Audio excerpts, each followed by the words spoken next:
Skënderbeu, pasi theu një falangë armike, të rreshtuar në formë pyke, po futej në drejtim të flamujve, dhe të vendit ku qëndronte vetë kapetani, me qëllim që t'ia niste fitores që janë të ikë, dhe t'i binte armiqve të bindeshin. Atëherë, dy burra që i qenë zëtuar dikurëm me bet Iranit për kokën e tij, dolën përpara të tjerëve dhe e pritën me shpatë zhveshur. Muzaka e Angelinës deshti ta ndihmonte atëherë të ungjin, por u plagos në supë të djathtë. Të tjerët u përpoqën pa pushim, nga përpara, nga prapa, nga krahët, por zor ta mbronin Skënderbeun, sepse ishin të pak të ndrydheshin prej të shumëve. Kështu ai, si për shkak të ndonjë farfati, mbeti me dy, sepse barbarët, duke dashur që ta fitonin vetat të lavdi dhe çmimet e premtuara nga otomanit, larguan shokut duke bërditur dhe duke i shtyrë me duar. Sytë të gjithëve u përqendruan tek ai.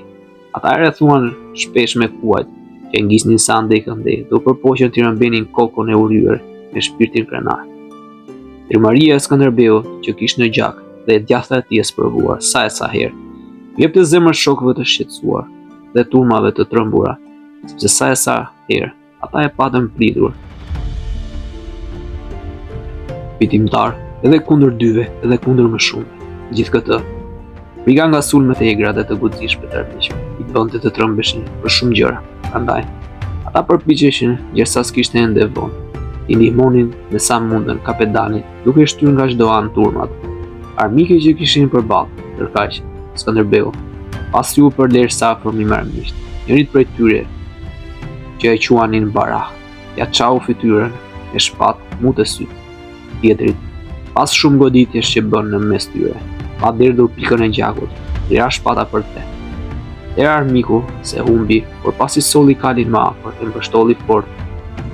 Dhe të dyja duart, dhe duke shkundur armët e duke lënë kalin, i u vari tëri nga supet, me qëllim që ta tërhiqte pas, dhe përplasej së bashku me te për tokë.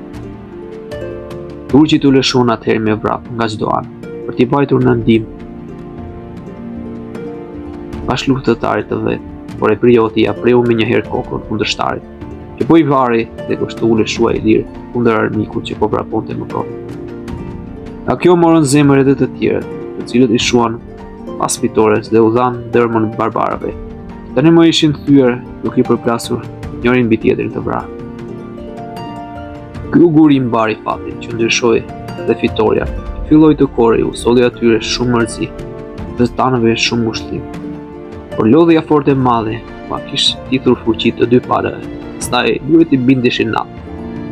I pari barbari filloi të shfaqte shenjat e frikës dhe të lodhjes, të mblidhej rreth flamujve dhe të tërhiqej në mal, para se të plakoste errësira. Po ashtu veproi edhe Skënderbeu, së bashku me të vetët, duke zënë vend mbi një kodër 15 stade pothuaj larg armikut.